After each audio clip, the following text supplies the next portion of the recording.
ಕಾಂಗ್ರೆಸ್ ಕಾರ್ಯಕರ್ತರಿಂದ ಮಾತ್ರ ಪ್ರಜಾಪ್ರಭುತ್ವ ಉಳಿಸಲಿಕ್ಕೆ, ಸಂವಿಧಾನ ಉಳಿಸಲಿಕ್ಕೆ ಸಾಧ್ಯ. ಇದು ಅತ್ಯಂತ ಅಗತ್ಯ, ಅನಿವಾರ್ಯ.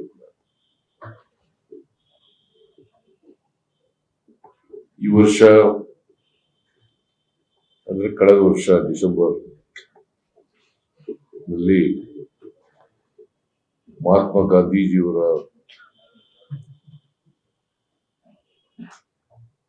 ಅವರು ಏನು 100 ವರ್ಷ ಕಾಂಗ್ರೆಸ್ನ ಅಧಿವೇಶನ ಆಗಿತ್ತು. ಅಧಿವೇಶನದಲ್ಲಿ ಮಹಾತ್ಮ ಗಾಂಧೀಜಿಯವರು ಅಧ್ಯಕ್ಷತೆ ವಹಿಸಿದ್ರು. ಅವರ ಅಧ್ಯಕ್ಷತೆಯಲ್ಲಿ ಅಧಿವೇಶನ, ಕಾಂಗ್ರೆಸ್ನ ಅಧಿವೇಶನ ಬೆಳಗಾವಿಯಲ್ಲಿ ನಡೆದಿತ್ತು. 1924 ಡಿಸೆಂಬರ್ 26, 27. ನಾವು 26ನೇ ತಾರೀಕು ಅಧಿವೇಶನದ ಶತಮಾನೋತ್ಸವದ ಸವಿನೆನಪಿಗಾಗಿ ಒಂದು ದಿನ ಅಧಿವೇಶನವನ್ನು ಬೆಳಗಾವಿ ಎಲ್ಲಿ ಅಧಿವೇಶನ ನಡೆದಿತ್ತು ಅದೇ ಜಾಗದಲ್ಲಿ ನಡೆಸಿತು. ಮಾಜಿ ಪ್ರಧಾನಮಂತ್ರಿಗಳು ಮನಮೋಹನ್ ಸಿಂಗ್ ಅವರು ನಿಧನದಿಂದ 26ನೇ ತಾರೀಕು ರಾತ್ರಿ 27ನೇ ತಾರೀಕು ಮಾಡಬೇಕಾಗಿದ್ದಂತಹ ಸಾರ್ವಜನಿಕ ಸಭೆಯನ್ನ ಮುಂದೂಡಿ ಈಗ ಜನವರಿ 21ನೇ ತಾರೀಕು ಮಾಡಿದ್ದೀವಿ. ಸೊ ಅವತ್ತು ಮಹಾತ್ಮ ಗಾಂಧೀಜಿಯವರನ್ನ ಸ್ಮರಿಸ್ಕೊಳ್ತಕ್ಕಂಥ, ಮಹಾತ್ಮ ಗಾಂಧೀಜಿಯವರ ಅವ್ರು ಮಾಡಿದಂಥ ಭಾಷಣವನ್ನ ನೆನಪು ಮಾಡ್ಕೊಳ್ತಕ್ಕಂಥ ಪ್ರಯತ್ನವನ್ನ ಮಾಡಿದ್ದೀವಿ. ಜೊತೆಗೆ ಸುವರ್ಣಸೌಧದ ಎದುರುಗಡೆ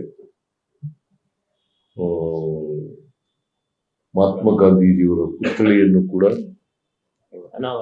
ಅನಾವರಣ ಮಾಡಿದ್ದೀವಿ. ಅದನ್ನು ಸ್ಥಾಪನೆ ಮಾಡಿದ್ದೀವಿ 21ನೇ ತಾರೀಕು. ನಮ್ಮ AICC ಅಧ್ಯಕ್ಷರಾದಂಥ ಮನೆ ಮಲ್ಲಿಕಾರ್ಜುನ ಖರ್ಗೆ ಅವರು ಮತ್ತು ಪ್ರಿಯಾಂಕಾ ಗಾಂಧಿ ಲೋಕಸಭಾ ಸದಸ್ಯರು ಮತ್ತೆ AICC ಜನರಲ್ ಸೆಕ್ರೆಟರಿ ವೇಣುಗೋಪಾಲ್ ಅವರು ಜನರಲ್ ಸೆಕ್ರೆಟರಿ, ಸುರ್ಜೇವಾಲ ಅವರು ಜನರಲ್ ಸೆಕ್ರೆಟರಿ ಅವರೆಲ್ಲರೂ ಕೂಡ ಭಾಗಿಯಾಗಿದ್ದು, ನಮ್ಮ PCC ಪ್ರದೇಶ ಕಾಂಗ್ರೆಸ್ ಸಮಿತಿ ಅಧ್ಯಕ್ಷರು, ನಾನು, ನಮ್ಮ ಎಲ್ಲ ಮಂತ್ರಿ ಮಂಡಲ ಮತ್ತೆ ಶಾಸಕರು, ಎಲ್ಲಿ ಮುಖ್ಯವಾಗಿ ವಿಧಾನಸಭೆಯ ಅಧ್ಯಕ್ಷರು, ವಿಧಾನ ಪರಿಷತ್ತಿನ ಚೇರ್ಮನ್, ಸಭಾಪತಿ ಅವರೆಲ್ಲರೂ ಕೂಡ ಭಾಗವಹಿಸಿದ್ರು. ಸೊ ಅದೊಂದು ಐತಿಹಾಸಿಕವಾದಂತ ಸಮಾರಂಭವನ್ನು ಮಾಡಿದೆ.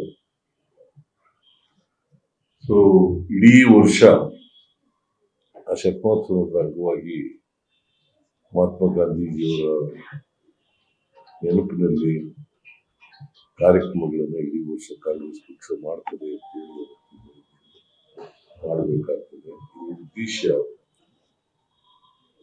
ಮಹಾತ್ಮ ಗಾಂಧೀಜಿಯವರ ಮೌಲ್ಯಗಳು, ಬಾಬಾ ಸಾಹೇಬ್ ಅಂಬೇಡ್ಕರ್ ಅವರ ಸಂವಿಧಾನ, ಇವೆರಡೂ ಕೂಡ ಈ ದೇಶಕ್ಕೆ ಬಹಳ ಅತ್ಯಂತ ಅನಿವಾರ್ಯ, ಅಗತ್ಯ.